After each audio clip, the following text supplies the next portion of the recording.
हमने कंप्यूटर के पहले भाग की जानकारी प्राप्त की, जो कि हार्डवेयर है और जिसमें सभी तरह के इलेक्ट्रॉनिक पार्ट्स कार्य करते हैं। अब हम कंप्यूटर के दूसरे और सबसे मुख्य भाग सॉफ्टवेयर की जानकारी लेंगे। कंप्यूटर सॉफ्टवेयर मुख्यतः दो प्रकार के हैं, एप्लीकेशन सॉफ्टवेयर और सिस्टम सॉफ्टवेयर। आइए सबसे पहले एप्लीकेशन सॉफ्टवेयर की जानकारी लेते हैं।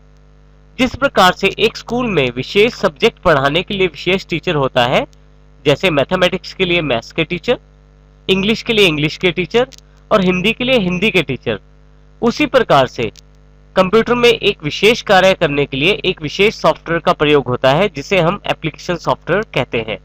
जैसे यदि आप कंप्यूटर में टाइप करना चाहते हैं तो MS वर्ड का प्रयोग कर सकते हैं, जिसमें कि टाइपिंग का कार्य किया जाता है। परंतु यदि आप कुछ हिसाब किताब रखना चाहते हैं या कैलकुलेशन करना चाहते हैं तो आप माइक्रोसॉफ्ट एक्सेल का प्रयोग कर सकते हैं। और इसी तरह से यदि आप ड्राइंग करना चाहते हैं तो आप पेंट ब्रश का प्रयोग कर सकते हैं। इसका अर्थ ये हुआ कि हर एक विशेष कार्य के लिए कंप्यूटर में एक विशेष सॉफ्टवेयर होता है, जिसे एप्लीकेशन सॉफ्टवेयर कहते हैं। हर एक स्कूल में एक प्रिंसिपल भी होता है, जिनका काम उस स्कूल का, टीचर्स का, स्टूडेंट्स का ध्यान रखना होता है। इसी प्रकार से कंप्यूटर के सभी संसाधनों या रिसोर्सेज की देखभाल के लिए, कंप्यूटर कंट्रोल करने के लिए, कंप्यूटर को मैनेज करने के लिए एक खास सॉफ्टवेयर की आवश्यकता होती है, जिसे ऑपरेटिंग सिस्टम कहते हैं। ऑपरेटिंग सिस्टम वह सॉफ्टवेयर होता है जो सीधे हार्डवेयर से काम लेना जानता है, जैसे किसी फाइल को रखना या डिलीट करना, और इसी को ही हम सिस्टम सॉफ्टवेयर भी कहते हैं। ऑपरेटिंग सिस्टम काफी सारी कंपनीज के द्वारा अवेलेबल है, जैसे विंडोज, लाइनेक्स, उबंटू और एप्पल। तो इसका अर्थ ये हुआ कि वो सॉफ्टवेयर जो एक विशेष कार्य करते हैं उन्हें हम एप्लीकेशन सॉफ्टवेयर कहते हैं, और वो सॉफ्टवेयर जो पूरे कंप्यूटर का ध्यान रखते हैं, उसके रिसोर्सेज का ध्यान रखते हैं, उसे सिस्टम सॉफ्टवेयर कहते हैं।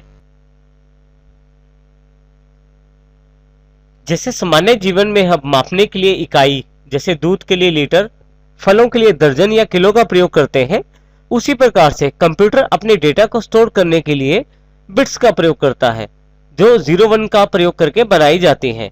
इन्हें बाइनरी डिजिट्स भी कहते हैं। बिट्स का अर्थ 0 या 1 से है। हर जानकारी को कंप्यूटर 0-1 के आधार पर स्टोर करता है। यह मेमोरी की सबसे छोटी इकाई है। इसके अतिरिक्त एक अकेली डिजिट को बिट कहते हैं। जैसे यहाँ आप देखें 110 110 लिखा हुआ है, तो यहाँ पे कुल 3 बिट्स है। कुछ भी स्टोर करने के लिए कंप्यूटर कम से कम 8 बिट्स का इस्तेमाल करता है। जैसे आपके सामने उदाहरण में 85 अर्थात 85 को स्टोर किया गया है, जिसमें उसका एक बाइनरी कोड दिखाया गया है, जिसको 8 बिट्स के आधार पर स्टोर किया गया है। बिट्स कंप्यूटर की सबसे छोटी इकाई है। अगर 8 बिट्स को मिला दिया जाए तो उसे 1 बाइट कहते हैं, और इसी तरह से जब 1024 बाइट्स इकट्ठे हो जाते हैं तो उसे हम 1 किलोबाइट कहते हैं। 1024 किलोबाइट को हम 1 मेगाबाइट कहते हैं, और 1024 मेगाबाइट्स को हम 1 गीगाबाइट कहते हैं। जब 1024 गीगाबाइट इकट्ठे हो जाते हैं तो उसे 1 टेराबाइट कहा जाता है। कंप्यूटर अपनी जानकारियों को स्टोर करने के लिए इसी तरह की मेमोरी यूनिट्स का प्रयोग करता है। जैसा कि आप अपने मोबाइल में भी देखते हैं कि मेमोरी कार्ड की जानकारी दी जाती है। मेमोरी कार्ड 1 GB, 2 GB और 4 GB, इसके अतिरिक्त भी काफी सारी साइज में उपलब्ध रहता है।